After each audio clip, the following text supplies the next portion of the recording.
Good evening. I once believed that I possessed creative talent, but I have given up this idea. A woman must not desire to compose.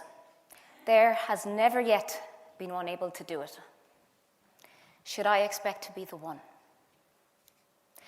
Clara's despondent words would surely pierce the heart of every modern female artist. How can it be that such a thought ever came into the mind of one as talented as Clara Schumann? What enabled her to get beyond this cruel and accepted opinion of the society in which she blossomed as a virtuoso pianist?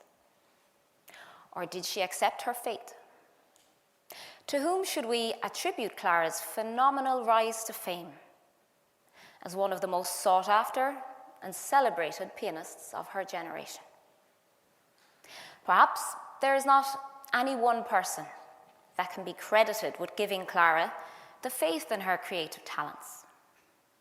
Was it her determination to succeed, or her need to live her life through music, that secured her a place in history as a much admired concert pianist, composer, and educator?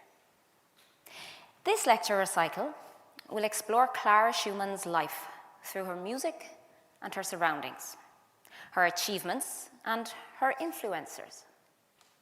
Deservedly revered by all who knew her, a pioneering female concert pianist, composer, musical editor, and educator.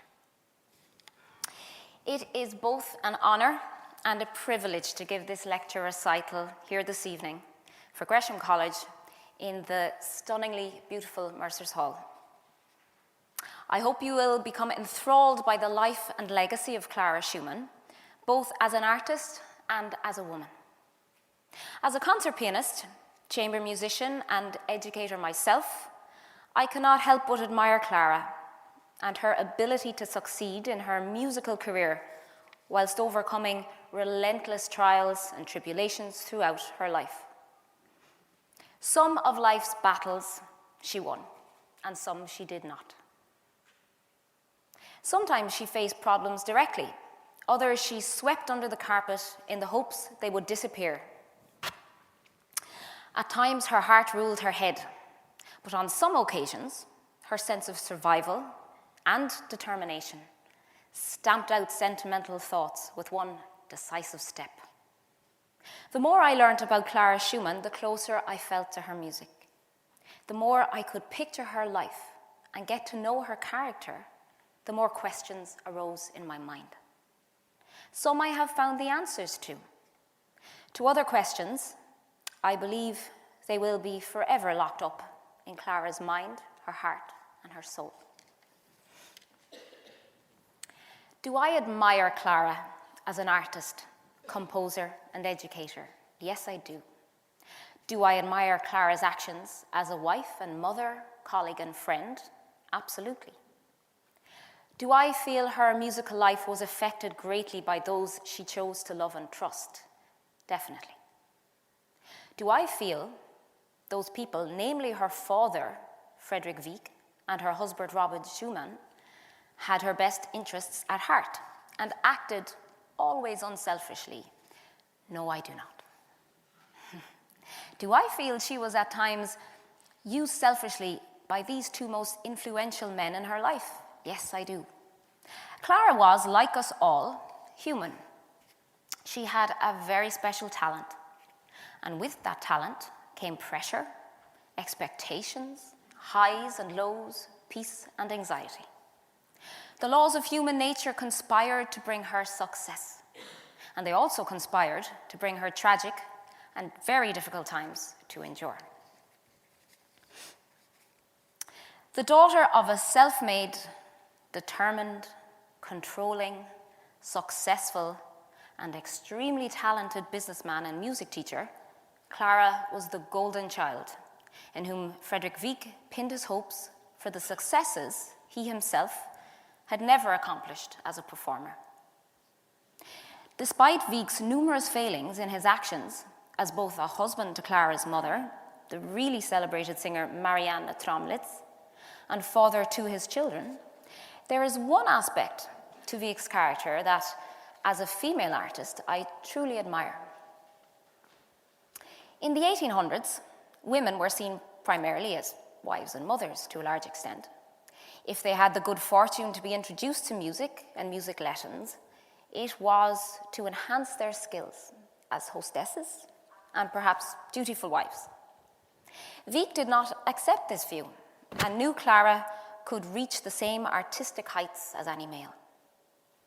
Clara's mother was an exceptional artist, a soprano soloist, and continued to be a professional throughout the course of her life. However, Wieck's admirable belief in equality was tainted with his arrogance, selfish and dictatorial behaviour. Marianne had a very unhappy marriage to Wieck, and the unending stream of pregnancies she had to endure in a short space of time never cultivated even an ounce of sympathy in Wieck to lessen her workload in the family-run music business or household duties.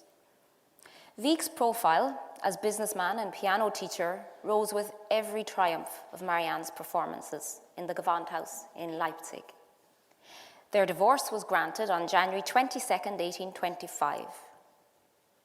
Marianne remarried within a few months to an old colleague of Wieck's, Adolphe Barguil.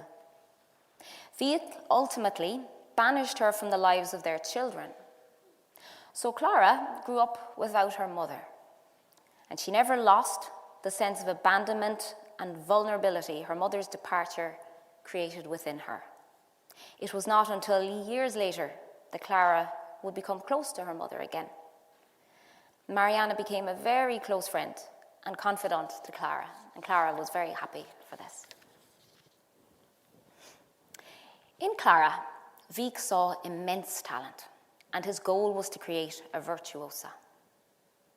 He believed she could and should be as good as, if not better than, any male concert pianist and composer. Wieck was a truly talented piano teacher and nurtured Clara's pianistic skills daily. By age 11, she was also taking lessons in score reading and instrumentation, violin, counterpoint, and singing. Did Clara's father give her a thorough musical education second to none? Yes, he did. Did he put everything into her career by making the correct connections and forming friendships with colleagues of the highest musical caliber, intellect, and influences? Absolutely.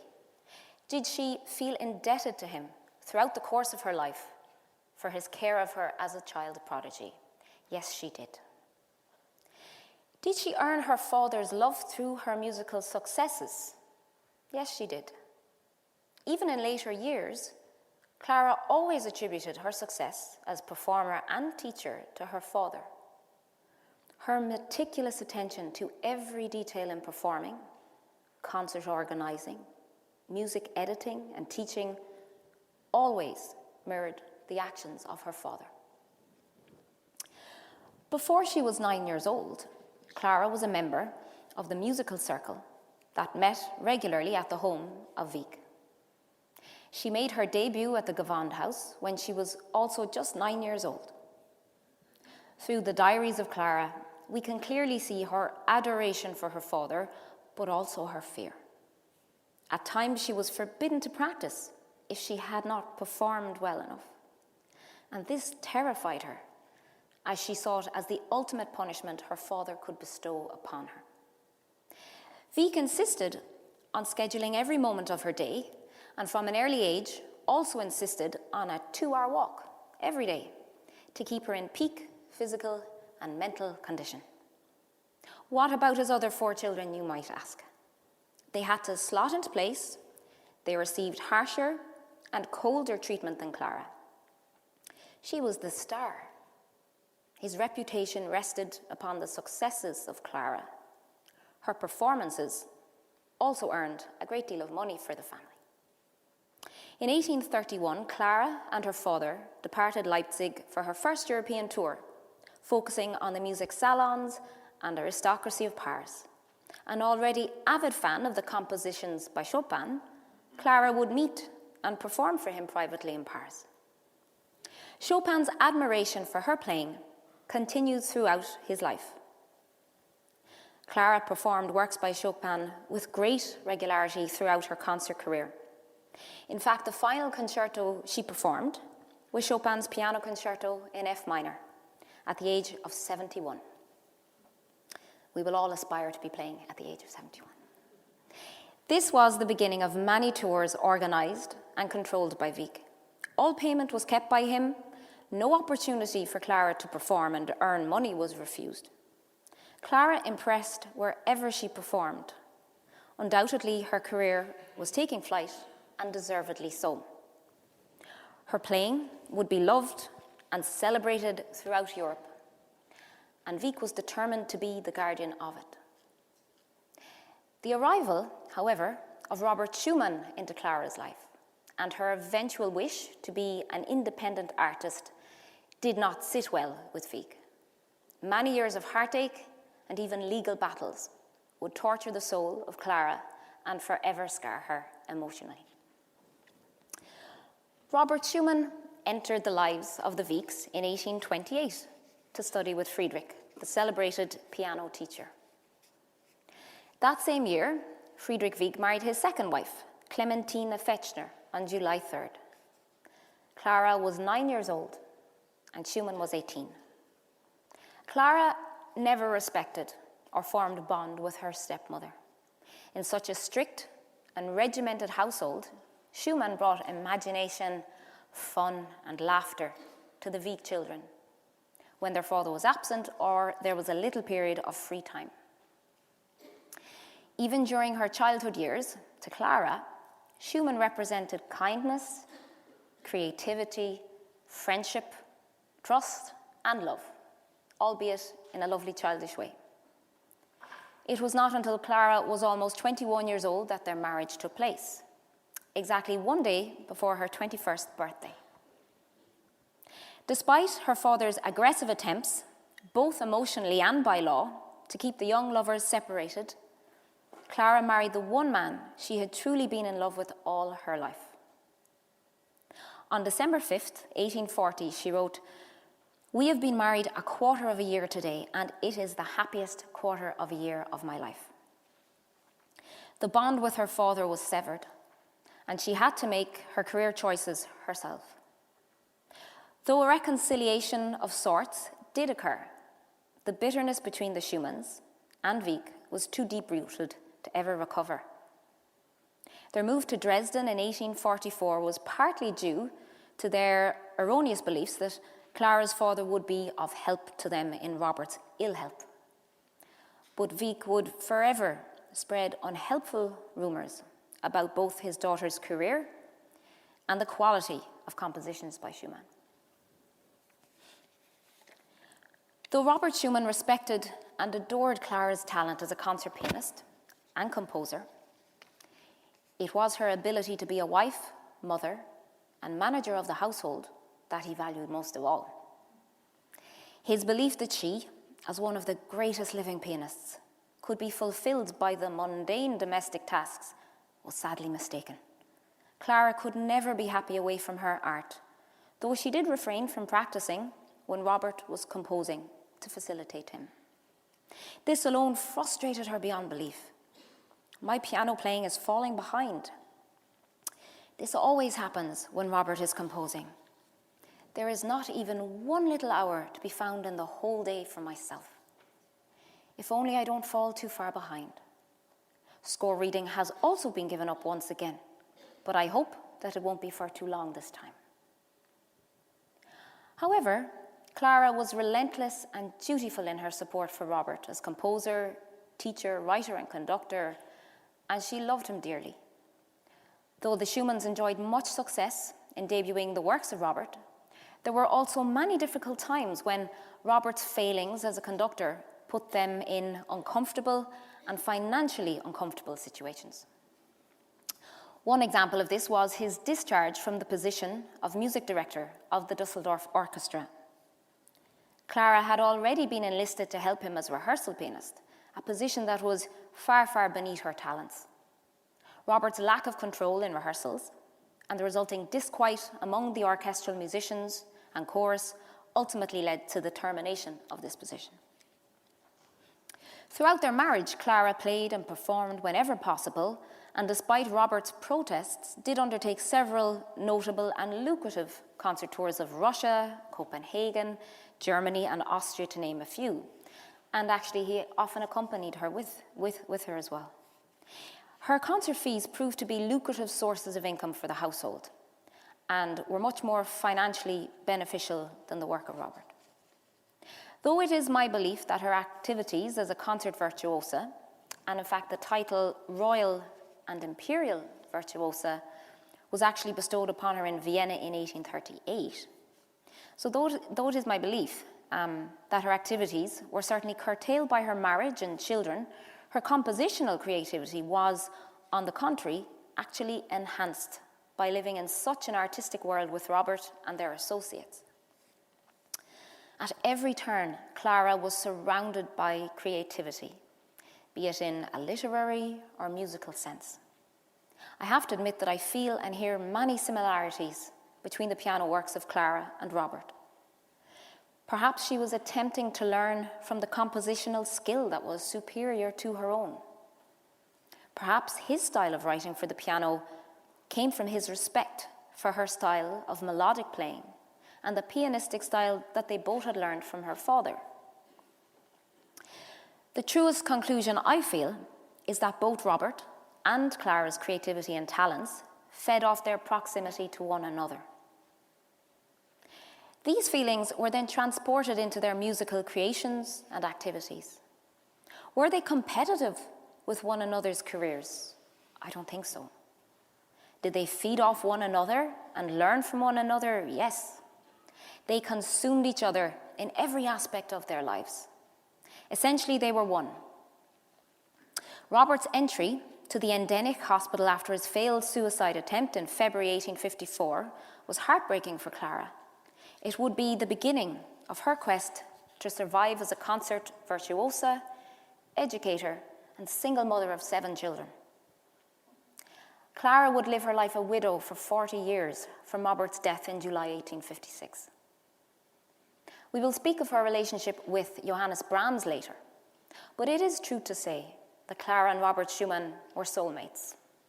The highs and lows of both their careers were supported by each other, and their creativity was a direct result of their entwined lives. I would now like to turn our attention to 3 of Clara's works for solo piano. I am looking forward to sharing a few excerpts from these 3 beautifully crafted compositions, which I enjoy performing very much. It must be said that Clara's diary entries share fascinating insights into her state of mind at the time of each composition. The large amount of research carried out by Berthold Litzmann in his 3-volume biography of Clara is incredibly valuable. His thoughts are even more meaningful as he knew Clara from his childhood. The published book by Nancy Reich, Clara Schumann, The Artist and the Woman, is also incredibly important and insightful. As an interpreter of Clara Schumann's music, I feel it is vital to have background knowledge into her life, her emotional state, and her character. Sonata in G minor was composed in December in 1841, with its closing 2 movements to follow in January 1842. Clara composed the first 2 movements as a Christmas present for Robert. Her diary entry belies her fervent wish to please and surprise her beloved Robert. I tried to compose something for Robert, and amazingly it worked. I was delighted to be able to complete a first and second sonata movement, and I don't suppose that it failed in its purpose, namely to prepare a little surprise for my dear husband. This sonata was composed during a period of great happiness in their marriage. The arrival of their first child, Marie, on September 1st was a great source of joy to both. They were both fully creatively active in Leipzig, known to be a vibrant cultural town. The sonata shows a complete understanding of compositional structure, a creative use of harmonic language, and an in-depth knowledge into writing for the piano's capabilities. The second movement, Adagio, really captures the soul of Clara. one can almost sense her happiness to be with her love, in contrast to the melancholy for all that she had lost in her relationship with her father. Both the first and fourth movements, in their virtuosity and intricacy, best display Clara's technical talent as a pianist. The third movement shows us a glimpse into Clara's humorous nature. She was not known for her humor, but for her seriousness and diligence. A simply yet effective composed scherzo, which captures a sense of cheekiness and freeness in its staccato touch and implied rubato. So I would like to perform a little excerpt from that for you now.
Variations on a Theme by Robert Schumann, Opus 20.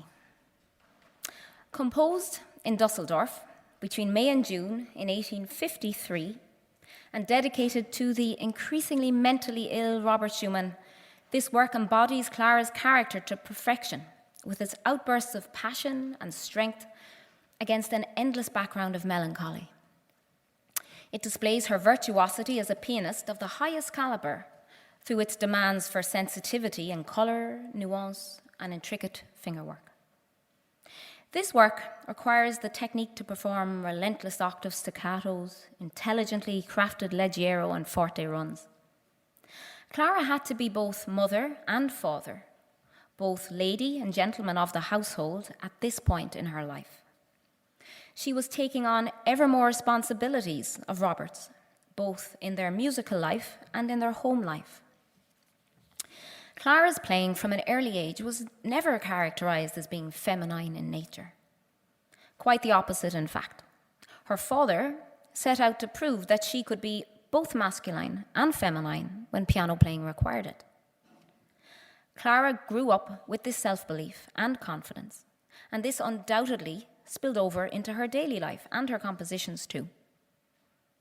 I performed this piece for the first time in the Great Music in Irish Houses Festival in June last year, and was asked by an audience member who loved the work, was I sure it was not Robert who wrote this piece?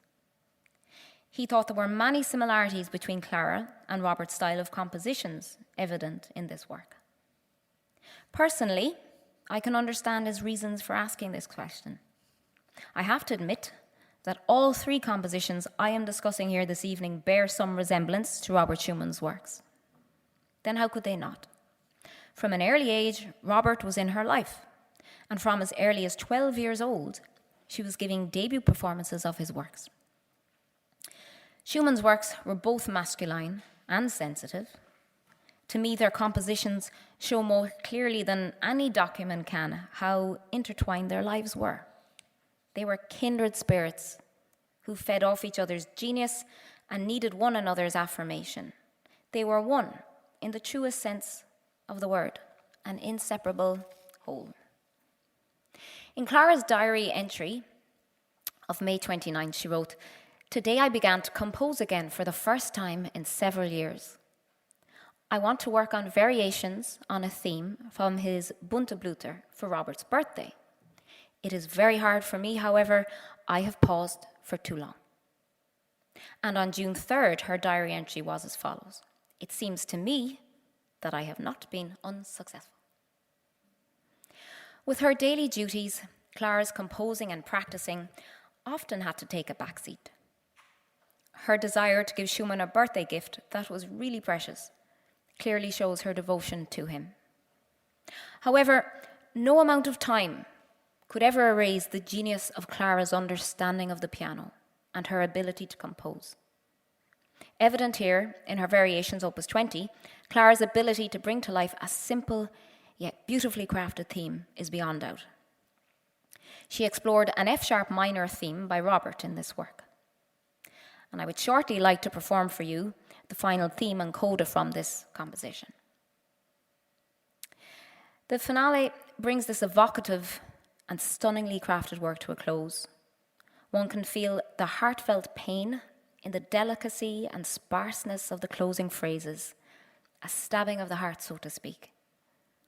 It almost feels like Clara knew what it was about to come: the agonizing loss of her soulmate and the beginning of 40 years as a widow. Clara performed this composition on several occasions, including in concerts in Rotterdam, Leipzig, Vienna, and indeed London. Brahms' Opus 9 Variations on a theme by Robert Schumann is based on this very same theme. Composed in June, August 1854, and dedicated to Clara Schumann, one can almost feel the respect, love, and gratefulness Brahms held in his heart for both Robert and Clara. He asked Robert's permission to make this dedication to his wife. The theme from Clara's Opus 3 was woven into the 10th variation. Both Clara's and Brahms' variations were published in 1854. To a large extent, Brahms had by this stage intertwined his personal and professional life with that of the Schumanns. They had begun an enduring friendship, which was to last some 43 years.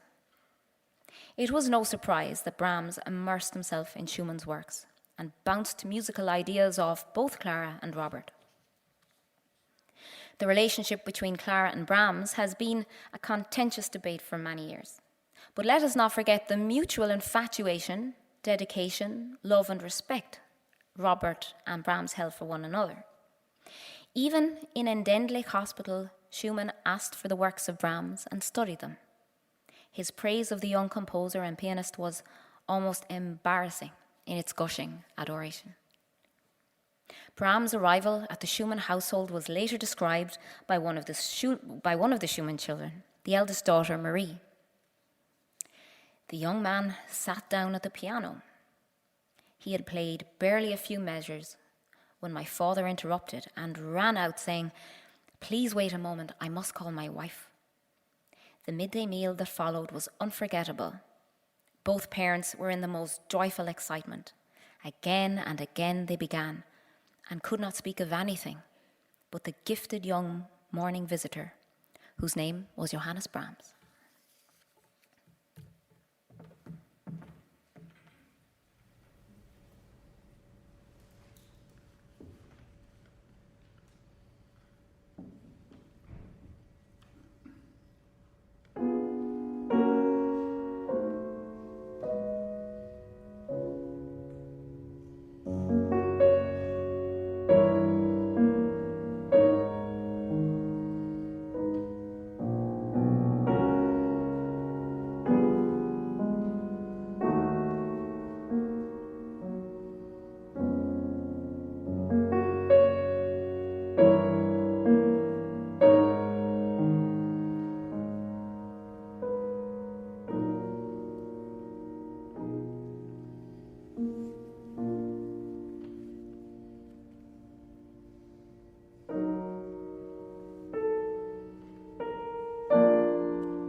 Romanzen, Opus 21. These were composed in Dusseldorf. Romances number 2 and 3 were composed in 1853. Number 1 was composed in April 1855, and it was then substituted in for an earlier romance composed in 1853. Clara dedicated this set of compositions to Johannes Brahms for the occasion of his 22nd birthday on May 7th, 1855. Composing gives me great pleasure. There is nothing that surpasses the joy of creation, if only because through it one wins hours of self-forgetfulness when one lives in a world of sound.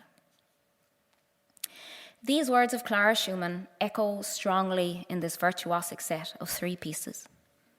Each one illustrates her determination to explore the pianistic sound world to the full and to push the boundaries of composition in an intellectual and emotional way. Her fervent belief that technique should serve the music and its meaning is fully evident in these beautifully crafted set of pieces. Clara Schumann had to earn the respect of her peers, music critics and colleagues, with every composition she wrote. Being a female concert pianist during the 1800s was not an easy road. Clara wrote, "The mood of the Romanzen is really sad. I myself was so sad as I wrote it." There are no records of performances by Clara, but Brahms did perform number 1 in Cologne on May 29th in 1856. The love they shared for one another, the trials their relationship faced, and its inevitable unhappy ending is encapsulated in this work. The first romance, Andante, follows the classic ternary structure. The agitated middle section is encased in 2 outer sections, which are melancholy in nature and romantic in harmonic language. The second, Allegretto, with its staccato touch, is somewhat more optimistic in mood. Its delicate pianistic qualities draws the listener into an intimate and at times humorous love story. The final, Agitato, is a whirlwind of passionate emotions. This movement is full of cascading pianistic runs and insatiable energy. On July 7th, 1896, Brahms sent a copy of his Vier Ernst Gesungen to Clara Schumann's daughter Marie with the following inscription: "I wrote them in the first week of May. Deep inside a human being, there is often something that speaks to us and germinates almost unknown to us, and occasionally may ring out as poetry or music. You cannot play through the songs because the texts would affect you too deeply now. But I ask you to consider them quite literally a funeral offering to your beloved mother." The relationship between Clara Schumann and Johannes Brahms deserves another lecture recital in its own right. It was complex, lengthy, obsessive, dependent, passionate, and fulfilling. I do not use these words lightly, and I do not imply that they had a physical relationship. Who knows?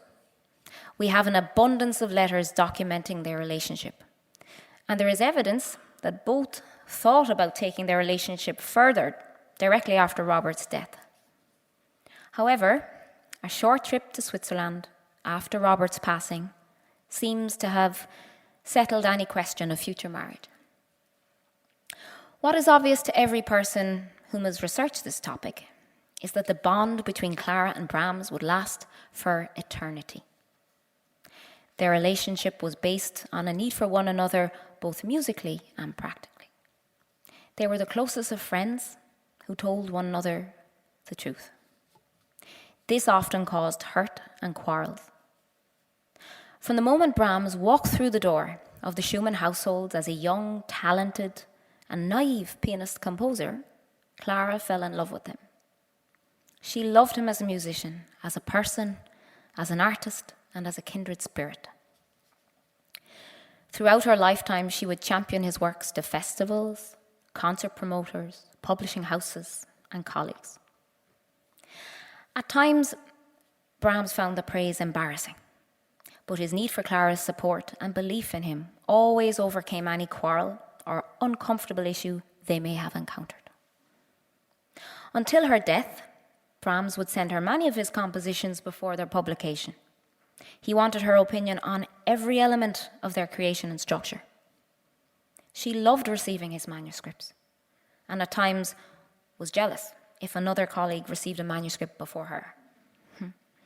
Their letters to one another were constant, at times romantic, but mostly direct, honest, and loving in the fullest sense of the word. Clara relied on Brahms for financial advice, musical advice, and even health advice. His concerns for her were sincere and as those of a close family member would be. Brahms refused to be drawn into the supervision and educational planning of her children in later life, though he did help on many occasions. During the years of Robert Schumann's illness, he played an important role in the daily running of the Schumann household. Brahms owed the beginning of his career largely to the Schumanns. They welcomed him into their home and introduced them to their influential colleagues and friends. Brahms was a vital support to Clara when Schumann became mentally ill. He and her daughter Marie were arguably the closest people to Clara after Robert's death. Clara and Brahms were undoubtedly attracted to each other, but it would be their spiritual and musical love for one another that would endure. Brahms died 11 months after Clara. Perhaps this proves more than their correspondence and dedicated compositions, the respect and love they shared. One can maybe die of a broken heart. Perhaps this, coupled with Brahms' own suspected cancer, is one such case, or maybe a complete coincidence. The romantic in me says he could not live without her.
colleagues and lifelong friends. Clara met a great deal of influential people, worked with several colleagues, befriended many acquaintances, and of course, forged relationships with many musicians, colleagues, and students during the course of her life.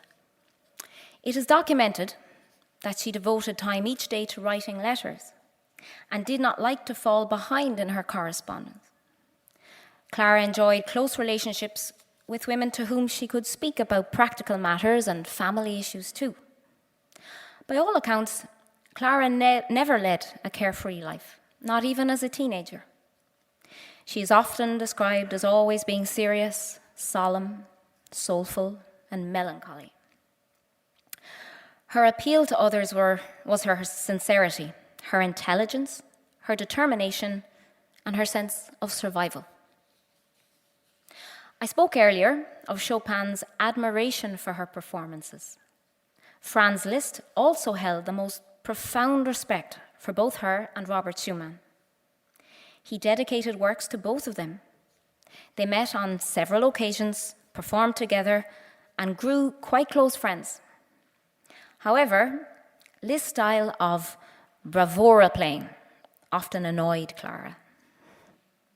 Robert's delight at Liszt's performances of his own compositions sowed a jealous seed in Clara from the very beginning. Clara detested Liszt's showmanship, his altering of compositions to suit his virtuosic style, and his lack of preparation for each concert. He was known to read a concerto in the morning and perform it that very evening in concert. I wish I could do that. To such a devoted and regimented musician as Clara, this type of conduct was unforgivable. Clara was known as the priestess among her colleagues and friends. This pet name aptly describes her reverence for and devotion to her art and her career. Felix Mendelssohn held a special place in the hearts of Clara and Robert. His early death at the age of 38 was incredibly painful for them. They named their youngest child after him. He was not just an esteemed colleague with whom they had many joint musical ventures and evening soirees. He was also a true friend from whom they sought advice on many occasions.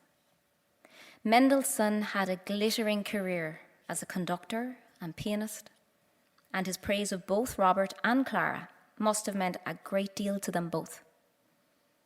Clara continued to be friends with his family after the composer's death. And this is just another example of her need to keep in touch with those she held dear. It is clear that Clara did not rate musicians in terms of their maturity or experience, but purely on their musical abilities. If she could connect with them at the highest level, they were worthy of her musical partnership. Clara performed with the violinist Joseph Joachim and toured with him for much of her career, despite their age gap of 12 years, and her introduction to him when he was just a boy of 12 years. They were celebrated for their interpretations of Beethoven's sonatas for violin and piano in particular. Joachim also became one of Clara's closest friends, with whom she corresponded with consistently. It is recorded that they performed some 238 concerts together. Clara also performed with his wife, mezzo-soprano Amélie, and with baritone Julius Stockhausen. Stockhausen was the first great 19th century lieder singer and premiered lieder cycles by Schubert and Schumann. They also taught together in Frankfurt at the Hoch Conservatory. I speak only of a few acquaintances this evening, but it is worth knowing that Clara earned the respect of many great musicians, composers, writers, and artists of the day. If she felt a connection with someone, she held them close and always kept in contact. Her life had many tragedies, and her friends were the ones to whom she turned when in need. As an educator, Clara Schumann had a lengthy career. Her respect for her father's method of teaching is evident in many of her letters and diary entries. Though Clara was Wieck's celebrated success. He did of many students whom he was very proud of. He rightly takes his place in history as being one of the most sought after and celebrated piano teachers of his day. He believed that it was important for performers to teach also, and from a very early age had Clara teach her brother under his supervision. Teaching was in her blood, and she taught not only privately and in conservatoires, but also gave master classes when on tour. The young musicians would flock to study with her. It was not until she was 59 years old that she accepted her first and only full-time teaching position at the Hoch Conservatory in Frankfurt. This position she kept until the age of 72. Clara attracted students from all over the world, Vienna, London, and the USA, to mention a few. She expected her students to commit fully to their study. She was concerned not only with the development of their piano studies, but with their all-round musical education, general health, fitness, and behaviour. It was not easy to be accepted into her class, and some had to go through the procedure of being coached by her teaching assistants for several months or even years until they were up to the standard that Clara demanded. Like her father before her, Clara held musical soirees in her home and invited both her students and colleagues to these special occasions. Clara was a dedicated teacher and was greatly loved and respected. On a personal note, I adore the compositions we have discussed this evening, and many more of her solo and chamber music works. Her compositions are sensitively crafted and meaningful. Clara, though clearly a gifted composer, never had total faith in her own compositions. It is as though she composed to please her father and Robert Schumann. Once Robert died, she never composed again, and she never programmed her own works in her own concert programs. At the time of Robert's death, she was 37 years old, with many responsibilities as a performing artist, mother, and sole provider to her large family. Personally, I believe a pianist as fine as Clara knew that performing was her true calling. I believe she knew her efforts were best used in championing the works of her predecessors and peers, whose works still echo through the concert halls of the world today. Bach, Scarlatti, Beethoven, Chopin, Schumann, Mendelssohn, Brahms, and I'm very happy to say John Field as well. I admire Clara Schumann. I am inspired by her ability to perform, teach, and compose, despite the numerous tragic events that befell her during her lifetime. I am amazed that despite all the obstacles she had to face, she held a unique position as the most sought-after female concert pianist of her time. She commanded the respect of her colleagues, both younger and older. She overcame the restrictions placed upon her by her female gender through her sheer talent, intelligence, and determination. She was fully immersed in all aspects of the music world. How many of us realize she was involved in a few editions of Chopin's works, and she was meticulous in her editing of Schumann's works? I feel there is much we may never know about Clara. What we do know should inspire every artist, male or female. For me, she is the unsung heroine of the Romantic era.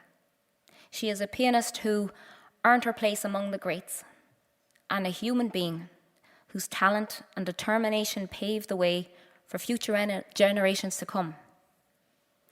One can speculate that she may have performed and composed more should she have existed in a more fair and equal society. But perhaps the soul of Clara Schumann's playing and compositions blossomed partly because of her hardships. Concert reviews of the day and accounts from those who heard her describe her performances as musical, effortless, meaningful, and intelligent. They complement the beauty and strength of her tone. She bears her soul to us now through her compositions. Surely this is the definition of a successful musical life lived to the full. Clara Schumann is surely the unsung heroine of Romanticism. Thank you very much.